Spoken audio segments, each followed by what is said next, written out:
Hello, YouTube. It's me, John Avenger, once again, and we are back with another Horrorfest review. And this is the last good sequel to the Halloweentown franchise.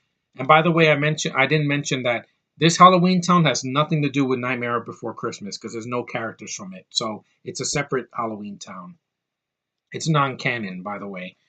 But this is the last good one from 2004. Was the last one with Kimberly J. Brown and most of the rest of the cast, and that is Halloween Town High, aka Halloween Town 3. But basically, it's good that they put high because mostly it's the Halloween Town characters in a high school for most of the movie. So it's basically a different premise. It's not the same as the first two, which is good. It was different, but I did have more problems with this one than the second sequel. But I'll get to that. But positives, well, Kimberly J. Brown is great as Marnie.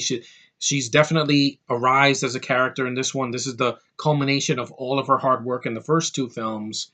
She's lovelier. She has a boyfriend in this movie that actually is not evil, so that's a good thing because her and Cal in the second movie did nothing for me. And I don't remember the first movie if she liked the boy or not. I don't remember, but and this has a likable cast. Like you got some new characters. You got Lucas Grabeel from High School Musical. You got Olesa Rulin from High School Musical, and you have a bunch of other people. You have the returning cast.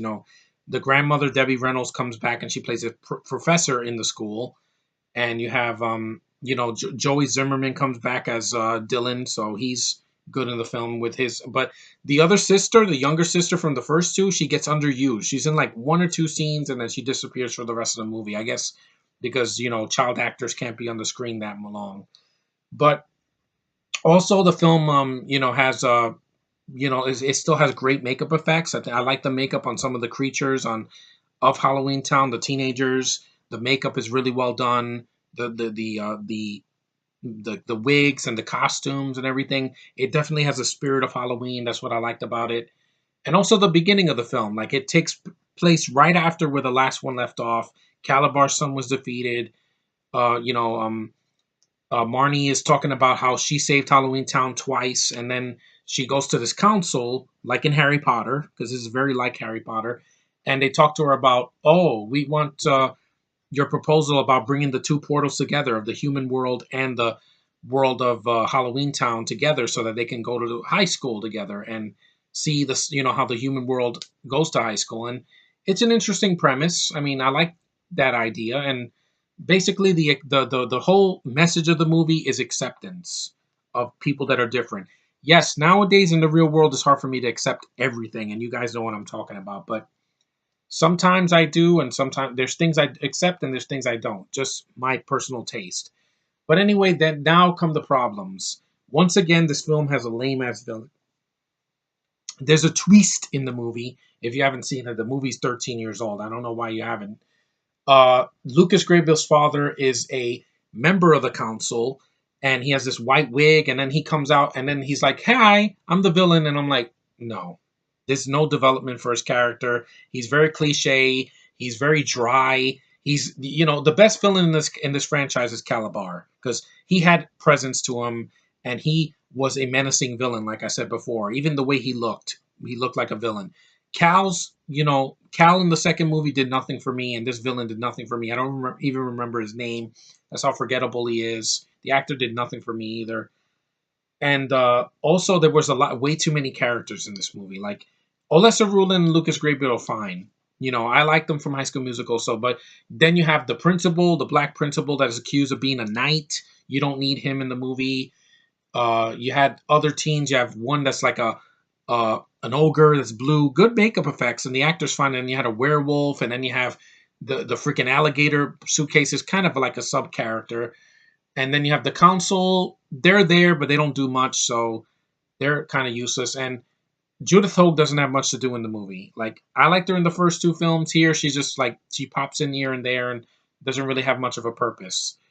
But yeah, there's too many characters. Like you only needed like there's like four students that get development, and the rest of them are just in the background. And really, you didn't need them. You only needed like two or three new characters. You didn't need like 18 new characters. It feels a little bloated with the characters. It's a short movie, but they put so many characters in this movie, and some of them are just inconsequential. They just throwaway, and you don't need that. If Did we learn anything from the Amazing Spider-Man 2? When you put too many characters in a movie and you just throw them in there and see what sticks, it doesn't work. There's usually some that are going to get left in the shuffle, and others that get development. And the guy that played whatchamacallit, Marnie's boyfriend, he's fine. Yeah, he pops in now and then, but at least he's a developed character, and he kisses her at the end, so it's sweet. But also once again, the CGI, some of it is good, some of it is really dated. But I don't know. I prefer the practical effects of the older Disney Channel movies from the '90s and the early 2000s. Because it just looks better. Like the sets look great. You don't need a lot of CGI except for the portals. Them opening up every Halloween, that's fine. But some of the CG where they're flying, it looks really dated. I mean, I think the ones in Harry Potter look way better because, well, it's not a TV budget. It's a big budget film. So, of course, the CG is going to look better. But here, it kind of looks dated, just the flying sequences on the broom, like, eh. And she confesses that, oh, I'm a witch. That's fine. It's a character growth. And Marnie's still likable in the movie. She's a very likable lead. That's a female. Winkety wink wink. Nowadays, they exploit that. They're like, oh, we're not just going to make her female. We got to make her a badass. No, just make them likable. Then I'll like your character. Male or female, I don't care what's between their legs. It's the character that counts and the actress that you get. And she's like if Emma Watson had long dark hair and was chubbier and had a real American accent, which is nice because her and Emma Watson aren't terrible, so they fit in roles like this. Hermione was like not a witch, but a wizard, and she's a witch, so they're similar. But yeah, the film, it's fine. I mean, I think it's the weakest of the three. It's definitely better than Return. That is a piece of shit. I'm going to rant on that next month because I still can rant on it since next month I'm doing movies with consonants and it's R, so R is a consonant. But yeah, this should have ended the franchise. Nobody cared about a fourth movie after this. Yeah, they brought back Lucas Grabeel in the fourth one, but it means nothing because you don't have Kimberly J. Brown back, and that hurts the film. But I'll get to that. But anyway, this one's decent, and acceptance. I get the message at the end, but the villain sucks. Too many characters, and some of the CG is dated. And like I said, some of the characters from the first film kind of disappeared. Judith Hogue has nothing to do, and the younger sister just vanishes. Like she's in 2 scenes, and you don't see her again. But overall, it's a good trilogy for kids. It's definitely not going to scare them that much. There's way worse things they can see. And looking back, I'm glad I watched it again. It was a long time. There were worse third movies. Like I didn't like the third Cheetah Girls movie. I hated the freaking third Xenon movie. That was a waste of time. I didn't like the Camp Rock sequel. I didn't like the sequel to Johnny Tsunami. There are way worse Disney Channel sequels than this. This is at least decent and passable, and I can watch it again in the near future. But yeah, Halloweentown High, definitely decent. I'm glad I finally reviewed it. So Sean, leave your comments in the comment box of what you liked about the films. The first 3 films are good. The fourth one was just forced and unnecessary. And when you take out Kimberly J. Brown, there is no Marnie. I'm sorry. She is Marnie. You can't replace her with anyone else. And thank God that, 3 ended it just fine. It's not like it needed another movie. But anyway, it's still decent. Decent dialogue, well paced, not very long. And, it's for Halloween, it's fine. It definitely still feels like a Halloween movie.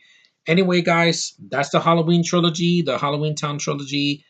All 3 films have at least some, redeeming qualities. The fourth one is bad, and I'm going to rant on that next month. So, anyway, if I don't see you guys tomorrow on Halloween, have a happy Halloween, a safe Halloween. Don't throw eggs at buses. If you're going to wear costumes with masks, look where you're walking. And children should go with an adult or like at least an older teen, have adult supervision so that they don't get hit by a car because, it's dangerous out there. But anyway, guys, thanks for watching my videos throughout the month of October. I'm glad I didn't take a long hiatus because, I wanted to give as much content as possible because YouTube, sometimes it's a double-edged sword. Sometimes it's good content and sometimes there's nothing to watch. But I'm here to stay, man. And I don't care about anybody's opinions on Thor Ragnarok. I'm going to review the movie next month. I'm seeing it in the theater. I'm not going to waste my time watching it online because it's going to look like shit. I don't want to do that. I want to see it in the theater. To all my fellow Nerd Pack members, I am watching Thor in the theater. Justice League in the theater. Episode 8? Hell no. I'm done with that. I've already made myself perfectly clear. These are the only movies that matter to me. Original TOS, the original series, canon, that matters to me because I don't want to throw up in the theater. I don't want to get a seizure in the theater. I don't want to look at this girl's face and then faint because that can happen. Movies can physically affect you. That's how I felt when I saw the last Halloweentown movie in 2006. I'm like, eh. And then the more I thought about it, I'm like, yeah, this makes me sick to my stomach that this is the last one. It should have been the third one. But anyway, that's enough out of me. Take it easy, guys. See you in the next review.